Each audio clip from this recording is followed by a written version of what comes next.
Today, the Subcommittee on Water, Wildlife, and Fisheries will hear from stakeholders on how Congress may continue to advance and support federal water resource and infrastructure management and hydropower development.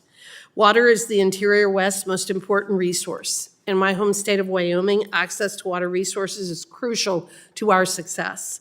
Whether water is used for irrigation, recreation, human consumption, manufacturing, or hydropower production, our rivers, lakes, reservoirs, dams, canals, laterals, siphons, headgates, and tunnels are key to ensuring that we have an adequate water supply to meet the demands and needs of our citizens, ag producers, energy producers, small business owners, and manufacturers that operate across our state. Since its creation in 1902, the Bureau of Reclamation has been the primary agency responsible for the construction and operation of the largest water infrastructure projects in the West, with the North Platte Project and Shoshone Project in Wyoming being the first two permitted and constructed in our country's history. The North Platte Project alone provides municipal water, recreational opportunities, wildlife habitat, irrigates hundreds of thousands of acres in Wyoming and Nebraska, and is responsible for the creation of the Miracle Mile in central Wyoming, the #1 blue ribbon fishery in North America. Without infrastructure such as Pathfinder Dam and Reservoir, Buffalo Bill Dam and Reservoir, the Flaming Gorge Reservoir, Lake Mead and others, and their related infrastructure, many of our western rivers and streams would be dry for a substantial portion of the year, thereby making it impossible to have the abundant wildlife, fisheries, habitat, and recreational opportunities that we all enjoy today. As the largest wholesale supplier of water, Reclamation delivers approximately 10 trillion gallons of water to people across the 17 reclamation states each year. In addition to being a water supplier, many reclamation projects also produce affordable and reliable hydropower.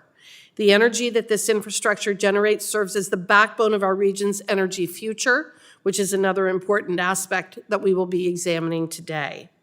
As a litigator, I fought for Wyoming's water rights and represented irrigation districts, municipalities, and farmers for decades. Nearly every major water project has been met with negativity and criticism by naysayers and academics, yet history has shown the tremendous environmental value and economic impact of these projects across the board. As our witnesses will discuss today, we must continue investing in our federal water and hydropower projects and development, continuing to support Reclamation's work, maintaining the infrastructure that we have, and increasing our nation's water storage and conveyance capacity means more food, more energy, and more prosperity for generations to come in Wyoming and across the United States. But we cannot solely rely on the success of those who came before us. Like other hearings we have held at this committee, we need to examine the steps that we need to take to chart a better path forward, one that safeguards the existing infrastructure and projects that Reclamation operates, but also allows for more hydropower production, more storage and conveyance capacity, and greater access to these resources for the communities that depend on them. For one, aging infrastructure is a reality that every Reclamation project is facing. In Wyoming, a few years ago, we had a tunnel collapse that cut off water to tens of thousands of acres of productive farmland during the height of the irrigation season. We must do more to prevent critical failures in our infrastructure, because those failures not only risk industries like farming, but also risk surrounding lands and the lives of our families. We must protect and maintain the infrastructure we have while continuing to build new storage projects. Future generations depend on our investment now. Protecting and maintaining this infrastructure also means examining the various environmental statutes that impact the design, construction, operation, maintenance, and replacement of these projects. Statutes like the Endangered Species Act, the Marine Mammal Protection Act, and the National Environmental Policy Act have all been weaponized as barriers to the development and maintenance of reclamation projects and water resources. Efforts to reform and modernize these statutes will similarly improve the management of our water resources, thereby providing benefits to every single person in this room, regardless of where you may call home. I lastly want to thank my constituent, Jim Webb, for being here today and for your willingness to testify before this subcommittee. With that, I want to take the time to thank all of our witnesses for being here, and I look forward to a robust conversation. Mr. Webb, as you can imagine, I want to talk to you about what's going on in our area. And in your testimony, you highlighted the importance of the Columbia River system as an energy source in the Pacific Northwest. One specific issue you raised is the debate around the lower Snake River dams. Last Congress, many of our members were involved in oversight efforts to push back on the Biden administration's efforts to undermine this important resource. What can Congress do as we move forward to ensure that these dams are protected? Thank you, Chair. And Congress is the key. You guys hold the keys to whether or not dams are removed. You authorize dams being put in. So nothing can be done unless it's authorized by Congress. So our hope is that Congress will be on our side and we won't tear out dams. It's critical that we hang together and we do that. We can support salmon, and that's very important to me, but we can also have the dams and electricity, and both can coexist. You know, I would imagine that Spain, Portugal, and France really wish they had the hydropower backup right now in light of what's been demonstrated this week with the fallacy of wind and solar. So I agree with you about the importance of these resources. You also referenced the 2020 biological opinion that was completed in President Trump's first term, which concluded that breaching these 4 dams was not an option and noted that the dams are managed to benefit fish populations in the basin. Can you share your perspective on how this existing infrastructure and salmon populations can coexist?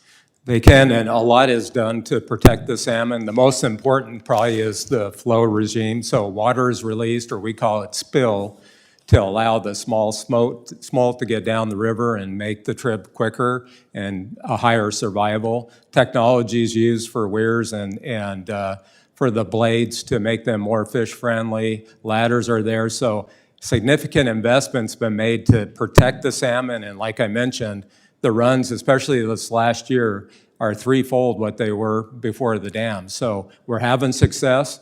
There's more we need to do, but we also need to focus on the non-dam related issues with salmon, like the predators, like the ocean conditions.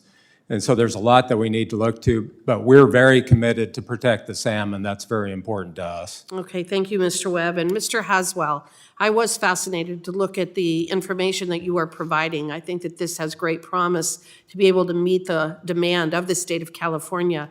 California has the same water infrastructure in place today with 40 million people as it had in the 1960s with 16 million people. It's clear that the leadership out there has failed to provide the water infrastructure necessary to meet the demand of those citizens. And we know that demand for water and power resources is expected to surge in the coming years. In fact, we demand more electricity every day than we did the day before. We need more energy every single day than we needed the day before.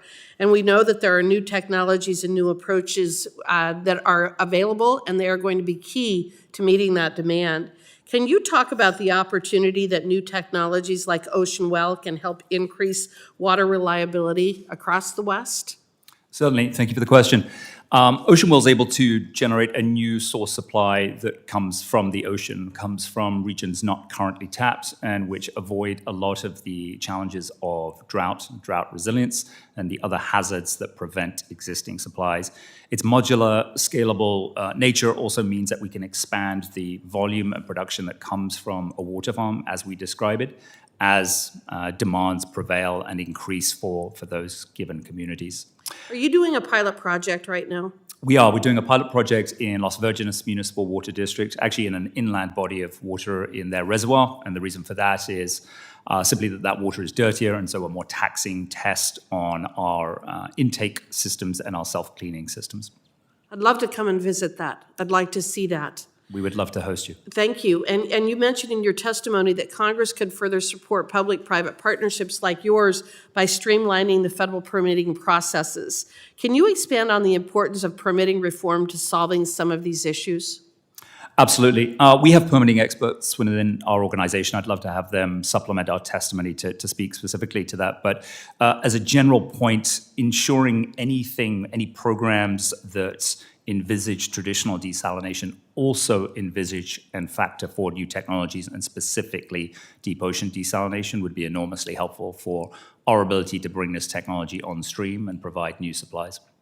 Well, I'm out of time for my questioning. We definitely will follow up in terms of working with you on this permitting reform. It's a priority of Chairman Westerman's. It's a priority of many of the people on this committee. I think it's critical to the future of being able to provide water and energy to the citizens of this country. So thank you.